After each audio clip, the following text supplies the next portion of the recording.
Welcome everybody to the Ontario Caregiver Organization's webinar series. My name is Katie and I am going to be your moderator for today. We're going to begin this gathering by acknowledging the Indigenous peoples of all the lands that we're on today. While we do meet in a virtual platform with people joining us from across the province and in some cases across Canada, and we have had international folks joining us, I would like to take a moment to acknowledge the importance of the land which we each call home.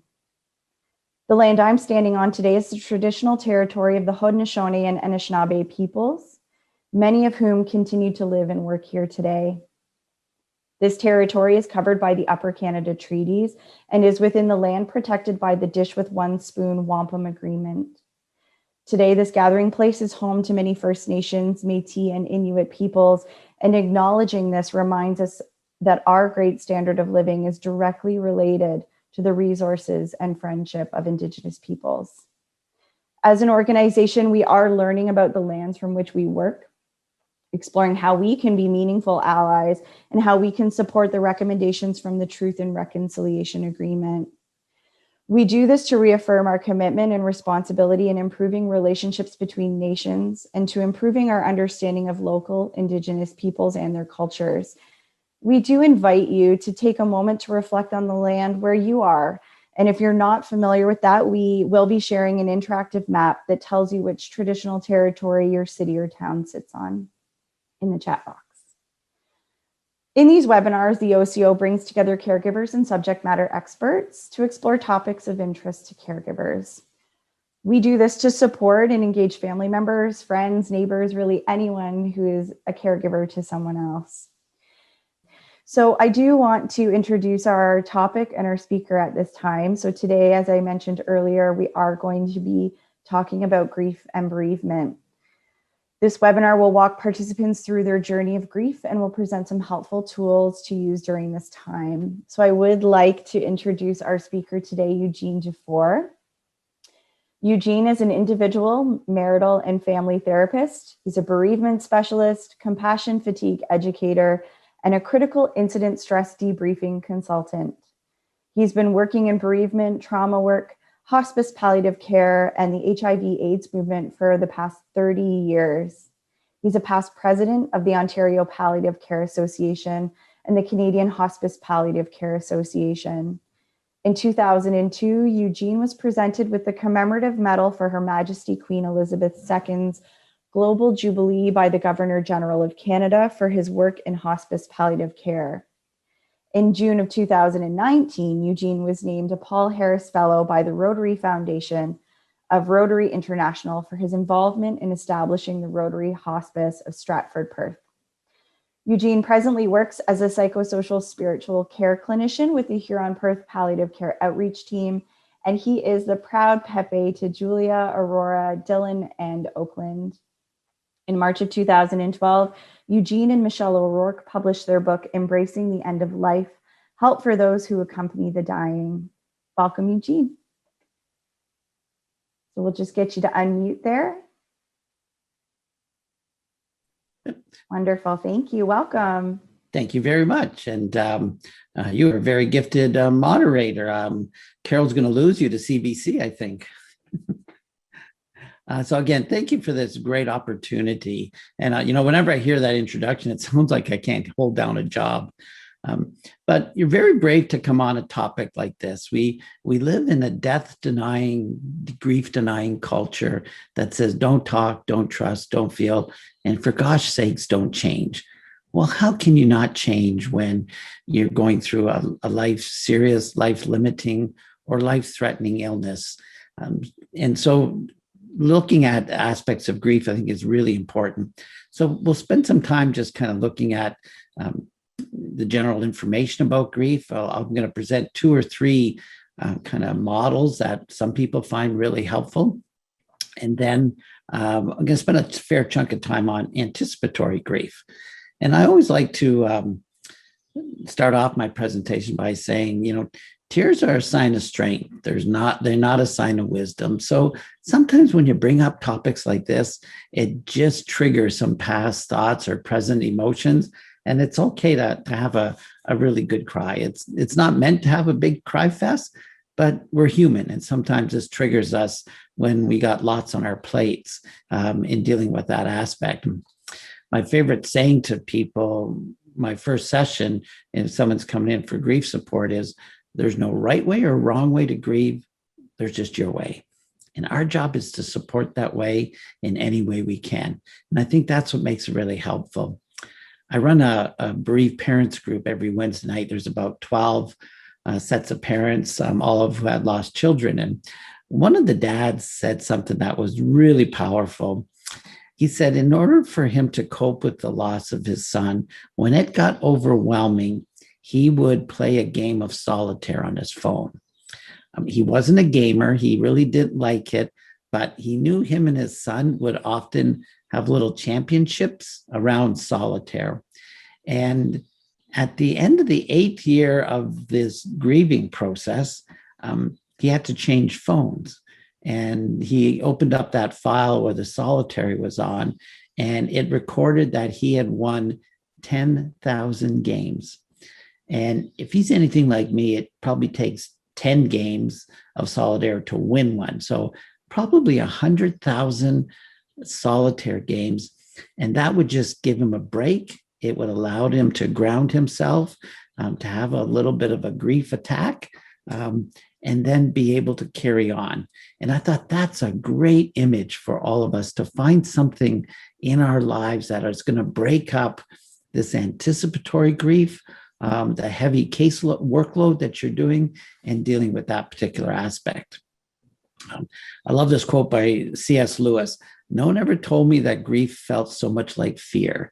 And I think that's why our culture is so strong at saying, don't talk, don't trust, don't feel, and don't change. Is we need to get comfortable with fear in dealing with that aspect. So just as I mentioned, we're learning so much about trauma-informed care, so that when we're walking with you, and I loved how Kate had mentioned that when you were going how to walk with people in grief, because that's the perfect metaphor.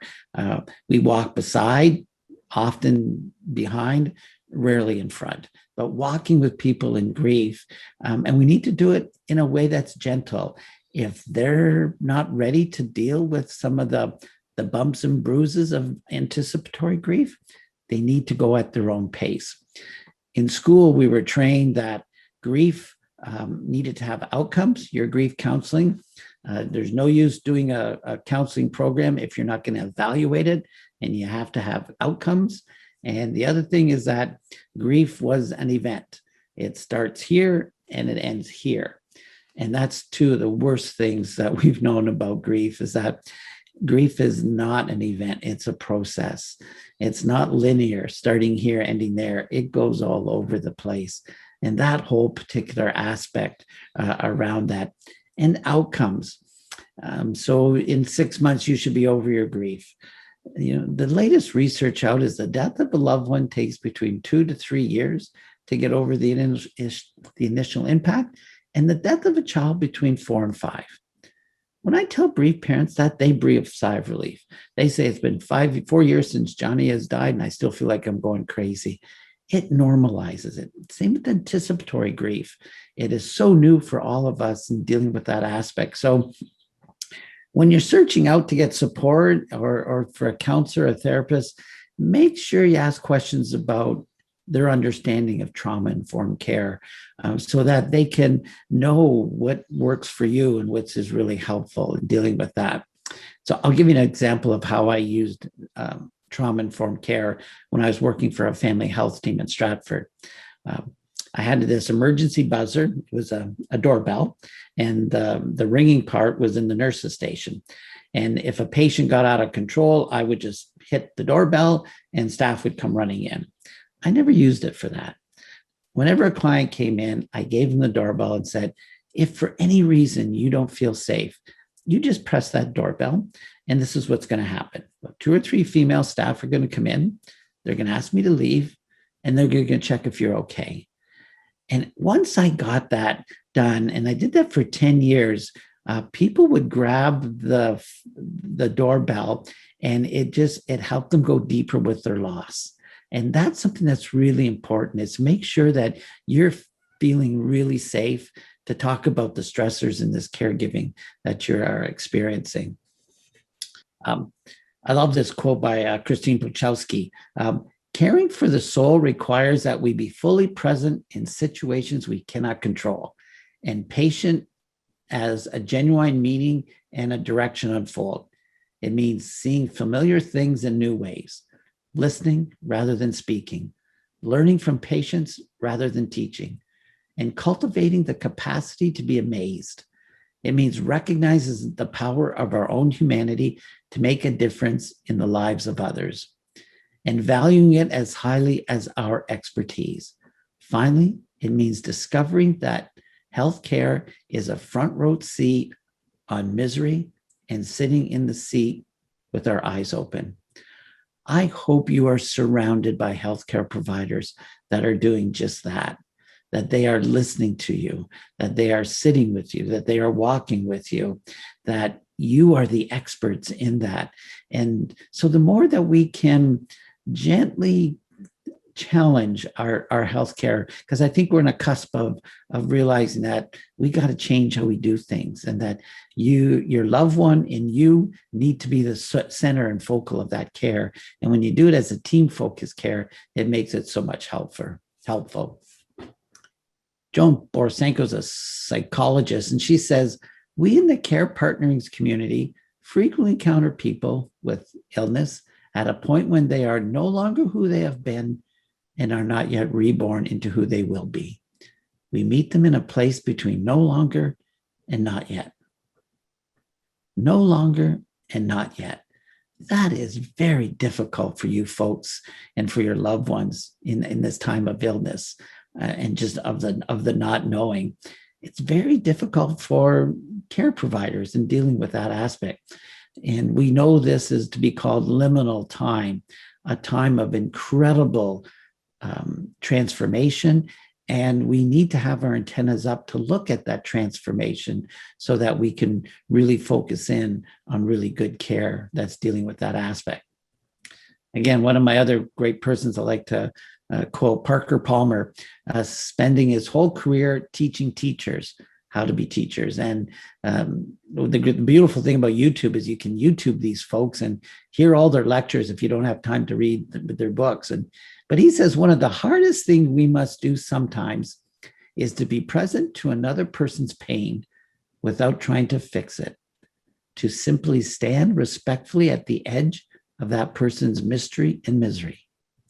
Wholeness does not mean perfection. It means embracing brokenness as an integral part of life. Misery and mystery. We're pretty good at focusing on the misery. Try this medication, do this, we'll try that, we'll do this.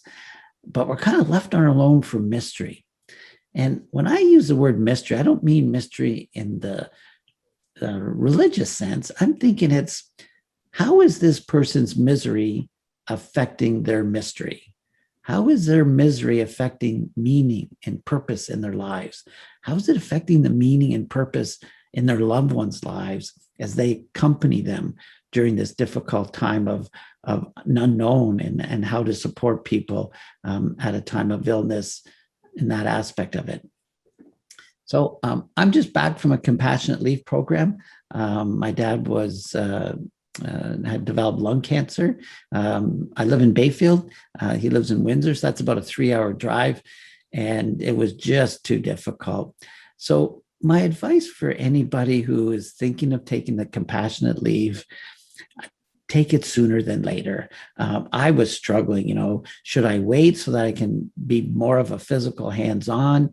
And I decided to go right when he asked, it was end of April, and he died in the middle of August. So I had some really good quality time when he was well. And then and we've got to fix this about the compassionate leave program. For my dad died on a Wednesday, and compassionate leave ends on that Friday. So then I got 3 days bereavement leave from work, and So I had to be back to work on the Thursday. I was in the Service Canada office, and the woman behind the wicket says, I don't mean to be bold or anything. She goes, but I just don't think you're ready. And I was a bit taken aback. And she said, did you know that EI, sick time, is the same program as compassionate leave? So if your doctor signs that form, you can extend this for another 15 weeks. So I went to my doctor. I didn't need 15 weeks, but I needed another 8. I was shocked at how exhausted I was. So that there are ways of stretching out the program. And it was the best thing that was really helpful for myself, my dad, my sisters, our entire family around that particular aspect. My mom died when I was 19. And it was about 4 days before my second year of university. I was back after her death. And so my mom's death was completely put on hold. And I was shocked at how much we reworked my mom's death during my dad's dying process. So again, that lesson of we just don't grieve in the present moment. We grieve in the past, present, and future.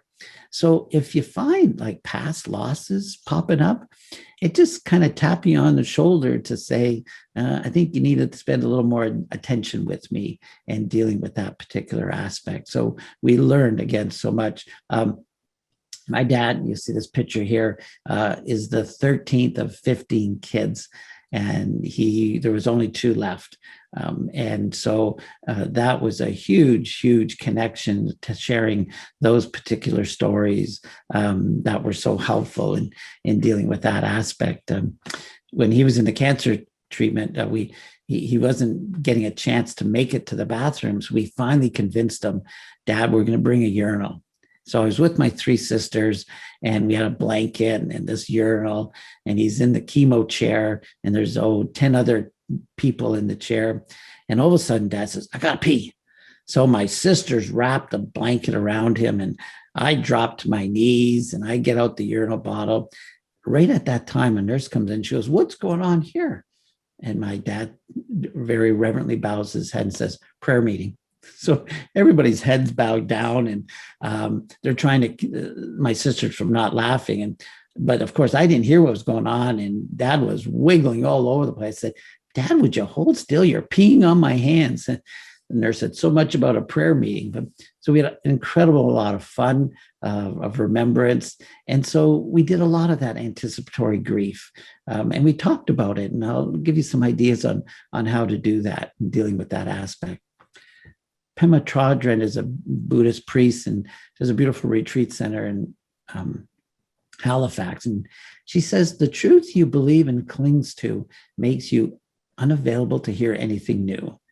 I am shocked at how many blinders I have on. And so just, being aware that I may need to learn something new about how to cope with anticipatory grief or present grief and dealing with that aspect. So I had a chance to go to 9/11 to help out for 10 days after the World Trade disaster. And this is the model that they taught us before we went down. And it's just the SSVVPP. And it's really good in case you're having a grief spasm or grief attack. All of a sudden it comes out of nowhere, and you're deep, deep in anticipatory grief or grief. So just make sure you find a safe and secure place to have the feelings that you want. Find somebody that your job is to ventilate, and their job is just to validate it, and then predict and prepare. So what am I going to need to do to self-nurture around that? I added this top one, retreat and reflect. We're a people that need to reflect. So retreating and asking, so what was it about that grief spasm that happened, that grief wave that I needed to learn about around that aspect? I had a very interesting experience when I was there for 9/11. Every team had to have a debriefing when they left. So I had debriefed the Ohio State dog team. They were down for 2 days. There was going to be no more people found alive, so they were going to be sent home. So I'm meeting with them in this conference room. There's 8 of them with their dogs. And before I start the debriefing, I say, like, how do you guys cope with this? You've just been to China 2 months ago for a horrible earthquake and now this. And they said, well, we cope the same way our dogs do. I said, well, how's that? They said, well, every 2 hours, we put the dogs in the van. The van doesn't have windows. And then we dig a hole in the rubble. And we get one of the firefighters or steel workers to get in that hole. And we got a piece of tarp that looks like rubble. And we put that over. And then we put some light rubble on top so that the firefighter is a little uncomfortable. They can still breathe. And then we set the dogs free. Because if the dogs don't experience success every 2 hours, they become despondent, they lose focus, and they become depressed. Oh, wow, you're spending that kind of attention to your dogs. That's the kind of attention we need to spend with ourselves. So when you're going through the anticipatory grief or grief, looking at planting those seeds of hope of where are the little successes in all of this that make that helpful in dealing with that particular aspect. The soul speaks in truth only under quiet, inviting, and trustworthy conditions. So you're going to know the people that feel comfortable with you. And it's some of those little gestures that make you feel really safe, that I can process my grief and my anticipatory grief with people. The most important thing when dealing with grief is that it needs to be a social event. There needs to be a fair bit of quiet time and reflection, but we need to be surrounded by people to talk through, or sometimes just to be there. And so this, I always is a great reminder that there was a young woman that was dying of pancreatic cancer, and she had a horrible, horrible history of sexual abuse and didn't want a man to come into her apartment. But the team of nurses says, well, the person we have that does this work is a guy, and we really would like you to see him. So how about we stay here with you while you meet with them so you feel safe? And these PSWs were just fantastic. And so we set up a time, and they said, yeah, usually come in the afternoon because the pancreatic cancer is really making her upset. And like all she can eat is like bananas. And I knew she was on a disability pension, and funding was really, really tight. So on my way there, I picked up $3.13 worth of bananas. I still remember the amount. And when I came to the door and knocked, and she opened it and saw the bananas, it was like I was giving her a lottery check. And we became steadfast friends for about 9 months to work through some of that horrible stuff. So I think the banana is a metaphor for getting people for where they're at. This was a necessity for her, and it was a thoughtful thing that was really helpful. Just a bit about self-care while you're doing your caregiving. So we all know that we kind of get rusted out if we don't have enough challenges, and we're all in our comfort zone. And then every once in a while, there'll be a stretch. So if there's a new medication or a new piece of equipment, we're going to put your husband or wife on a pain pump, and we're going to teach you how to do that. It's a bit of a stress until you feel comfortable, and then you're in your comfort zone. But with COVID-19, we are well past the strain and overwhelmed. We're in that zone of delusion. Just all the amount of restrictions and the visitations, people, if you've had loved ones in hospital or long-term care, or just concerned about infection, this is really difficult. And we can do this for a while, but not for 16 months. And we're still not out of the woods yet. So this is where we really need to be careful about that, and find ways of getting out of that zone of delusion, because we can't get out of the pandemic yet. It's a reality. So we got to find comfortable ways of kind of dealing with that particular aspect. So this is another way of describing some of the stress. Most people, it's a single event, and then you have your recovery period. But not only with COVID, but I would say you folks as care providers, you have, an event, another day of caregiving, another day, and it kind of builds. and then the recovery is much longer. So that's what we need to communicate to the people that are organizing care, just how exhausted this is for you folks that are providing that care, that the recovery period is much longer, where many of us recover a lot sooner because we're not dealing with that. And this also applies to first wave, second wave, third wave, and I even hate to shudder, but fourth wave, depending on how we get out of the third wave in dealing with that aspect. So this is where it really affects our meaning and purpose. And I would really encourage you to spend some time with these two words because they're so important and many of us don't talk about them. So meaning is that what's really significant to you. And then it's how we live out that meaning is what we call purpose around that. And then it has an impact. We see the impact, which gives us meaning, which completes the circle. So meaning is the value that we place on things from an internal perspective, and purpose is value that we receive from an external perspective. Meaning is the internal push, while purpose is the external pull. So this is where we're really encouraging our caregivers in home care is try to understand your client's meaning and purpose. And I would also suggest that you folks take a crack at this too.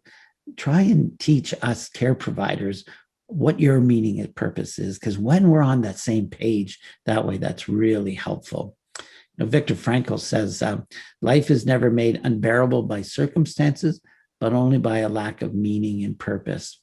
So he was in the German concentration camps in Dachau and Auschwitz, and there was two types of people, prisoners. The prisoners that had the mindset, the war's going to be over by June. We're going to be out of here by June. June comes. Nope, the war's going to be over by Thanksgiving. We're going to get out of here by Thanksgiving. Thanksgiving happens, nothing's happened. The war's going to be over by Christmas. Those people usually die. It's the person that kind of looked for meaning and purpose in every day.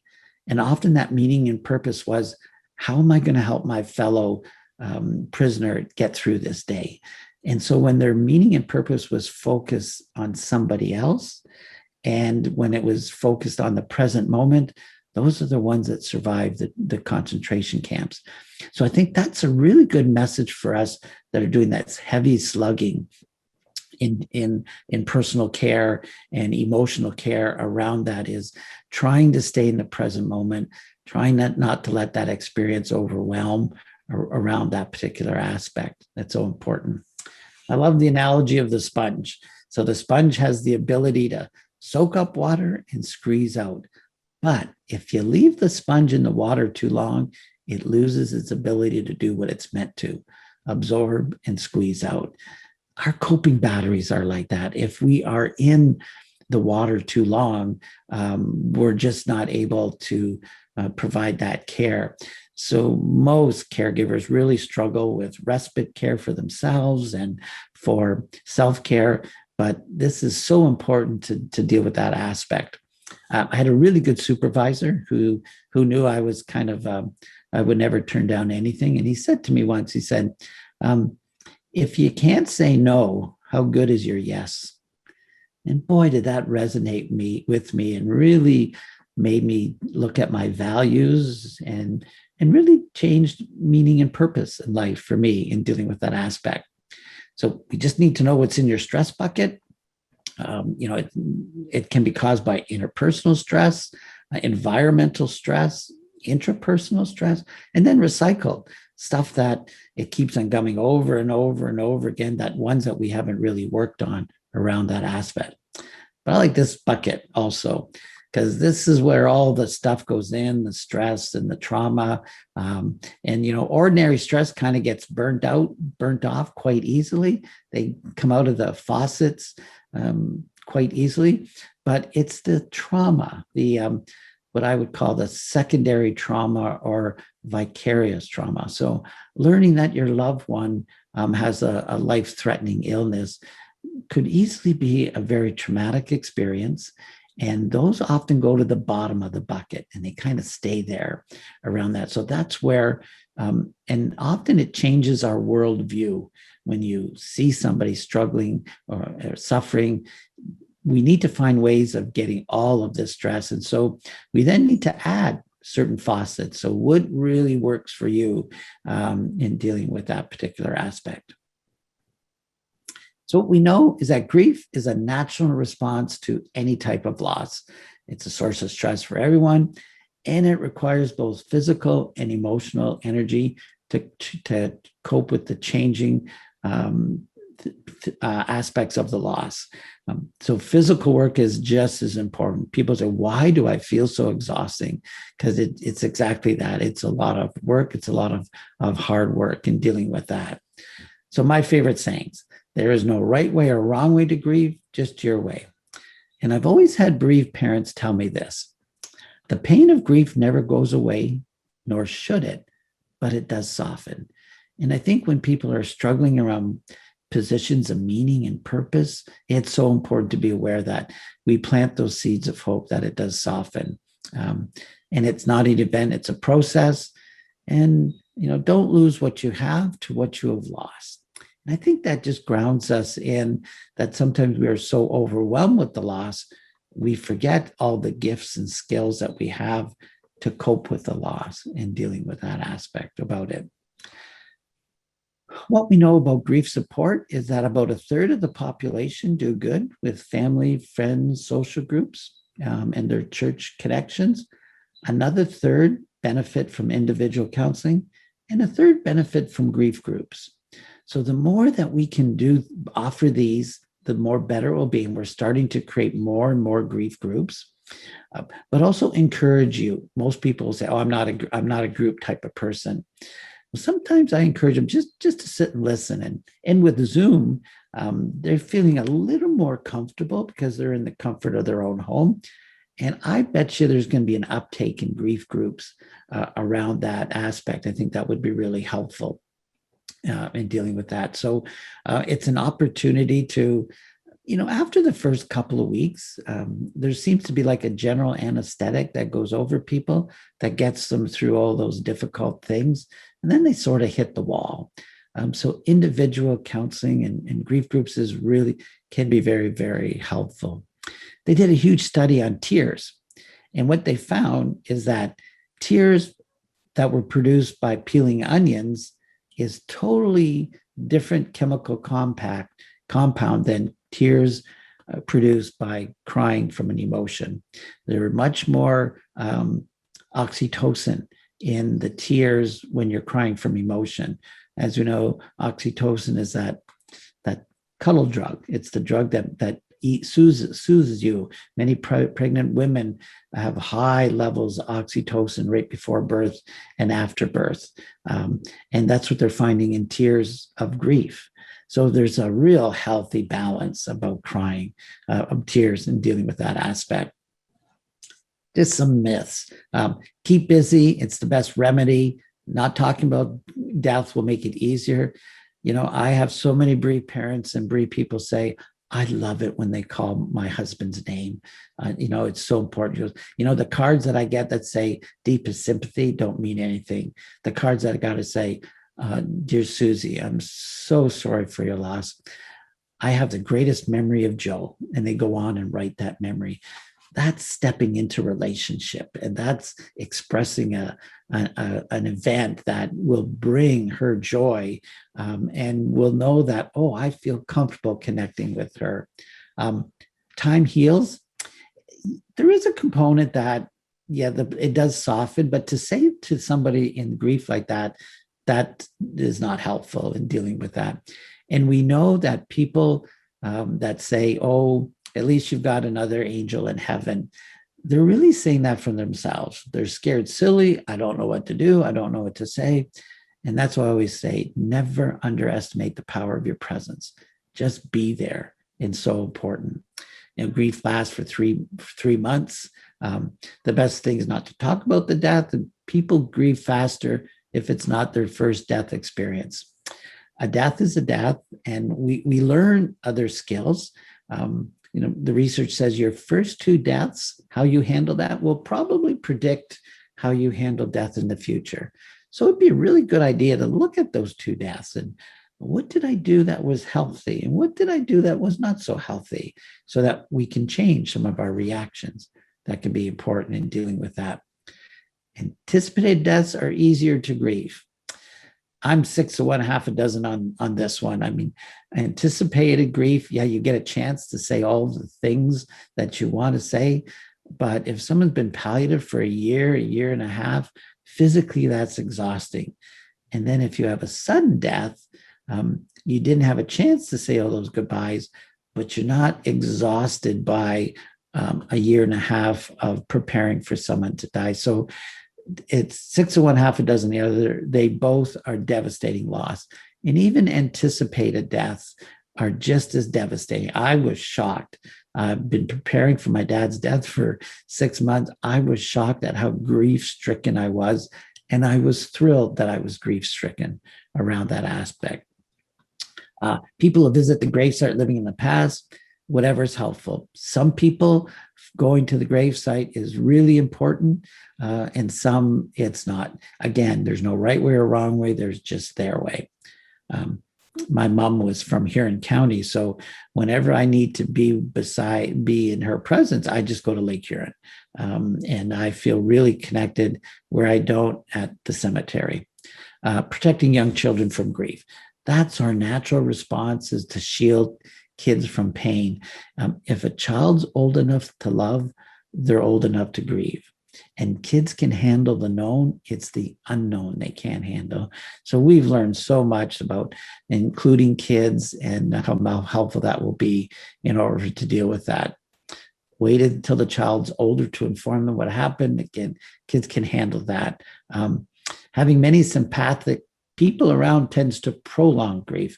I think it's the opposite. I think it encourages support, and you got a soft place to land, which is important. So this is a companion model that I would like you to Google sometimes. I have a handout that you'll get that has much of the tools there, and it'll have my email and phone number. Feel free to call if you wish. And I don't mind a phone call if you're feeling stuck on something. I'm supposed to paint a shed this weekend that I really don't want to paint, so I would love an intrusion. But here's his model of companioning. It's about being present to another person's pain. It's not about taking away that pain. In your grief, I hope you're surrounded by a companion that is about going into the wilderness of the soul with you. It's not about thinking you are responsible to find the way out. That is so important. When somebody just is with you and doesn't have much advice or suggestions, but you know you're not alone, that power of present is so important. It's about honoring the spirit. It's not about focusing on the intellect. I think that's one of the things my dad's death taught me the most. I've been involved with a little over 7,000 deaths in the last 30 years. And I do palliative care much differently since my dad's death. I do a lot less talking and a lot more listening around that. Companioning is about bearing witness to the struggles of others. It's not about judging or directing those. It's about walking alongside. It's not about leading. I love this one. It's discovering the gifts of secret silence, a sacred silence. It does not mean you have to fill up every moment with words. It's about being still, not frantic moments, respecting disorder and confusion. It's about learning from others. It's about curiosity, and not about experience, and dealing with that aspect. So this is what we call the grief ball. Early in grief, the ball's pretty big, and it hits the pain button quite often. So as time goes on, a couple of things happen. The grief ball gets a little smaller. Sometimes the box gets bigger, and that can be really helpful. So it doesn't hit the pain button, but the pain of grief button just doesn't get hit as often. It's still there. It's still a reminder of your incredible love for your loved one, and that can be really, powerful. I love this. I call it the map of grief. So this is what you'll often find. And I like that analogy, because grief is like the seashore. Some days it's pretty gentle, and some days it comes crashing in, and there's no rhyme or reason to it. And so, you have that, the sea serpent of toxic positivity, all those people that make those, comments, oh, you got another angel in heaven and stuff. That kind of positivity, they don't know what to say, and it just leaves you in so much pain. The mountain of issues and tissues. This gives us an opportunity to go back and do some life review and what went well, what didn't go well around that. The fog banks of the future. Many people talk about chemo fog. Well, grief fog can also be very powerful around what someone is experiencing. Library of meanings, a valley of unexpected, grief landmines, those unexpected pockets of landmines that hit you that you weren't expecting around that particular aspect. And every once in a while, you're going to get showered with kindness, and it just makes a difference, makes it coping better in dealing with that aspect. This is something to look at, the window of tolerance. We all have this window of tolerance, and it allows us to stay calm, cool, collected. We can self-soothe. And then when we get out of that, we go into fight or flight or freeze. And the best way to deal with this is 4-4 breathing or square breathing. So this is what the Navy SEALs and the Canadian Special Forces developed while they do their crazy stuff. They go in and they start by, they breathe in to the nose to the count of 4. They hold for the count of 4. They then breathe out to the count of 4 and then hold. And it's like rebooting the computer. It's all based in science about transmitters and neurotransmitters and the parasynaptic system and the nervous system, but it really works. So when you're having a grief attack, allow yourself to have that good cry and then slowly start your square breathing. And that makes that really helpful in dealing with that aspect. So anticipatory grief, while you're preparing for the many changes that you're going to be experiencing, it's a real thing, and it's been well studied, and there's lots of information about that. And anticipatory grief can bring up a lot of complicated emotions. So that's where, having a trusted person that you can go to and say, I just need to run some stuff as I'm going through this grief process is so important in dealing with that particular aspect. So some of the symptoms of anticipatory grief, feelings of terror at what life will look like when the person has died, anger, sometimes extreme or uncomfortable, feeling a lack of control, bargaining, dealing with the if-onlys around that aspect. So again, having somebody to talk about the anticipatory griefs, that makes it really helpful in dealing with that particular aspect. That kind of feeling stuck in a no man's land between hope and despair. And probably one of the biggest things is that anticipatory grief is combined with its kind of twin sister exhaustion, just because of all the work that you're doing in dealing with that particular aspect. We're learning a lot about symbolic language of the dying. So when we would go into a hospital room and the patient would say, hey, have you met my Uncle Joe in the corner? And we would bring them back to, no, you're in Stratford General Hospital. You've been here for 3 days. It's Monday. There's no one in the corner. Now we say, oh yeah, and what did Joe have to say to you? And what kind of role did Joe play in your life? There's no such things as coincidences. We now really believe in those kind of symbolic language, and we have to follow those. So if your loved one is giving kind of symbolic language, you follow that. Probably the great example I have is a young mom, a young woman dying of cystic fibrosis, and she needed a double lung heart transplant, but had been turned down. And this dad was her biggest supporter, and she kept on saying, "I need a bus ticket. I need a bus ticket."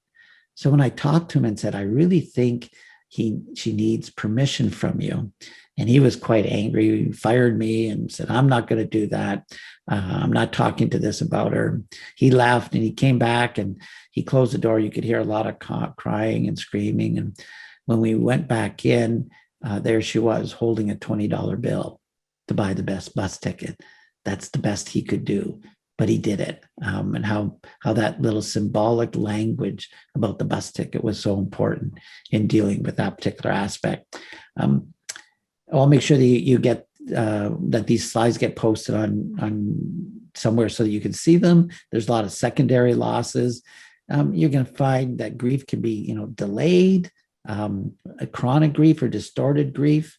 And if you want more information about it, just send me an email and I have lots of information. I learned a lot from this group. I was working in a long-term care facility, and there was about 200 residents. And out of these residents, they were able to record which ones had experienced the death of a child. So it was the Friday before Mother's Day, and I found 12 women who were cognitively available to be a part of a group. And we met Friday before Mother's Day, and just to talk about their children that had died. And like 40 minutes, I thought 40 minutes would be it. 2.5 hours later, we were still going at it. And the one that was the eldest, she said, it's been 72 years since I talked about my daughter. This is going to be the best Mother's Day ever. We grieve in the past, the present, and the future. And that's so important for us to be aware. There's a couple of models that I wanted you just to peruse that you'll have that are really important. This mourning bill of rights that you have the right to experience your own unique grief, to talk about your grief, to feel, to experience grief outbursts, to make use of ritual, to embrace your own spirituality. All things are so important in dealing with that particular aspect. Okay. Last story. So when I went to, I ran a Canuck Place Children's Hospice in Vancouver for a while. And part of the job was to go to these golf tournaments and receive ridiculously large checks. Vancouver really supported Canuck Place. And so one that I went to, it was a very large one. A guy came up, I recognized him right away. He said I could share the story, but I can't slip out his name. A very famous Canadian Football League player, played his whole career with the BC Lions. He said, I just retired. If there's anything I can do for the hospice, let me know. Great. So I got his card and I went back to the hospice. And about 2 weeks later, we had a 14-year-old boy who came in with end stage stomach cancer. He had to take 2 ferries and a flight to get to Vancouver. That's how isolated they were. So when I went in to meet him, he was an only child. He had huge BC Lion posters hanging, jerseys, huge fans of the BC Lions, but he had never met anybody that was a BC Lion because of being so remote. So I got an idea. So I called the guy, explain it. He said, well, I was thinking of running a tournament. I don't think I can talk to a child that's dying. I said, well, just come and talk about football. If it gets uncomfortable, I'll get you out of there. Didn't tell the mom or dad or the little boy. And I teed up a time in a couple of days, and I meet him out in the parking lot, and he gets out of his car empty-handed.